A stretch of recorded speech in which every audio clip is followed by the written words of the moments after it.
Well, he's a New York Times best-selling author, a college professor, and one of the foremost voices on race relations in this country. Now, Dr. Ibram X. Kendi has channeled all of those skills into creating a new children's book called Magnolia Flower. And if that sounds familiar to you, it's because the work is based on the writings of Zora Neale Hurston. Dr. Kendi recently gave me an earful about the current events and a peek between the pages of his new book.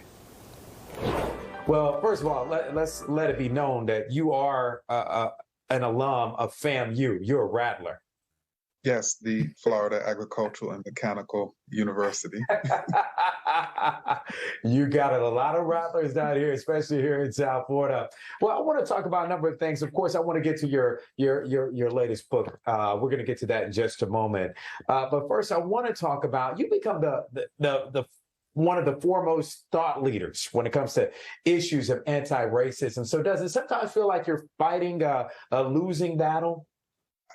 I think I try to imagine that no matter what's happening in society, or even no matter what's happening on our television screens, there are people who are behind the scenes, even behind the scenes of history, who are striving to create, equity and justice for us all. And so even if I can't see those people, I try to envision them, because I think they continuously fuel me. And you're also a professor of African American Studies, for all those that don't know, at Boston University, as well as the founder of Anti-Racist Research Center. So how's the way of teaching of history changed at your school since the country's current social reckoning? I do think that there are more scholars and teachers and just as caregivers who are thinking deeply about just the critical importance of ensuring that young people, like older people, are educated and taught about the truth of this nation's past, and even about how you have bad rules creating inequities in our communities, not bad people. But also there are other people who don't want the truth to be taught and to be told.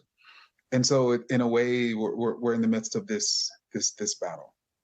Now, you recently visited the Coral Gables United Church of Christ as part of your book tour. It's dedicated to promoting anti-racist initiatives. So how often are you encountering houses of worship willing to take on such a stand? Well, that's part of the beauty, is that there are so many houses of worship. There are so many holy places. There's so many religious spaces in which people are leaning in very seriously to the bonds that connect us, as opposed to the hate that divides us. And I was raised in the church, and so I'm constantly being inspired by religious leaders and organizations that are trying to build a more just world. Well, let's talk about your book here, Magnolia Flower, which you adapted it from the works of Zora Neale Hurston, whose work tends to be more for an adult audience. Why this selection? Well, I'm a huge admirer of Zora Neale Hurston, who, of course, is called Florida, particularly Eatonville, outside of Orlando, her home. And I am just enamored with her ability to tell the stories of regular, average, everyday people, and our struggles and our pains and our joy, and most importantly, the way we love and fall in love despite any painful conditions we're in. And I think that's the story of Magnolia Flower, this Afro-Indigenous girl who was raised in this difficult environment, but still she found and pursued love. And we understand that you consulted a very important person in this book, and that's your 6-year-old daughter, as you worked on the book. How did that work out for you? They created artistry, and so I think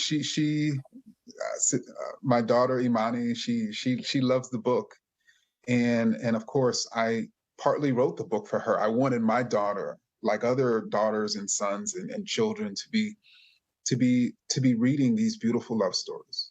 I love it. I have a 7-year-old, and so believe me, I can relate. 7-year-old daughter and a 4-year-old son as well, a little one. So, is writing a children's book a way of getting a bit of reprieve from writing nonfiction books about the intensity of racism that still exists? It is. I mean, and I think in many ways, coming home and just laughing and joking with my daughter Yeah. is a reprieve. And reading her stories before she goes to bed each night is a reprieve. And so creating those types of stories is certainly a reprieve. Well, you're a graduate of FAMU, like we started off the show with. So you no doubt have a special reverence for Florida's own, of course. You mentioned her, Zora Neale Hurston. So you may have also have a special respect for the history, which I know you do because you mentioned it, Afro-Indigenous culture in this state. So is that why the main character represents these groups? Well, I think it is incredibly important for the United States, for Americans to learn about Afro-Indigenous people and to learn about their resistance and to learn about their solidarity. And there's no better place to learn about Afro-Indigenous people and their solidarity possibly than in the state of Florida.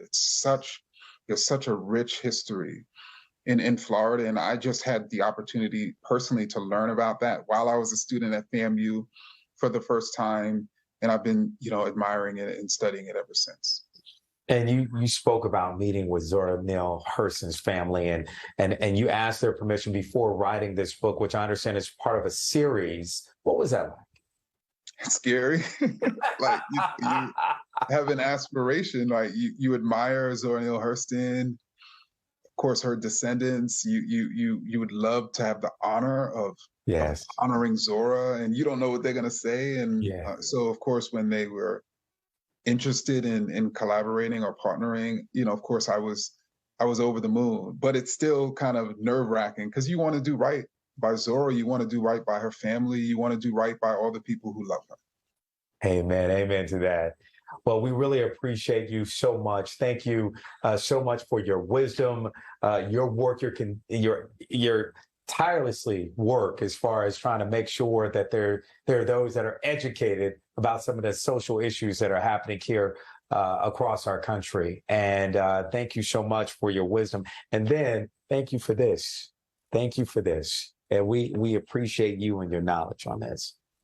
You're welcome. Thank you for having me. You got it, brother. Thank you.